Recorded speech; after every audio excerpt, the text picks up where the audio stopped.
A professor came to class and wrote on the whiteboard, "A woman without her man is nothing." And he left the sentence without any punctuation. All of the male students in the class punctuated the sentence as "a woman without her man is nothing," according to some of their understanding of what it meant originally.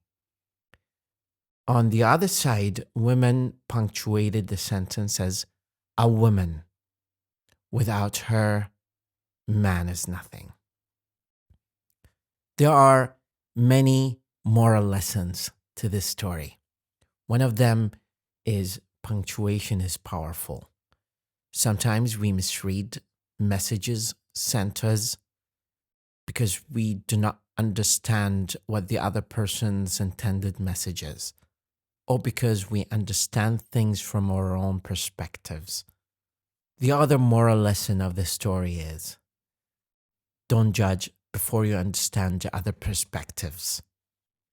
There might be intended messages embedded in each one of the sentences and in each one of the intentions that we do have. So if people do things in ways that do not make sense to you, don't judge them quickly and wait patiently, understand why they did that, and then make your judgment.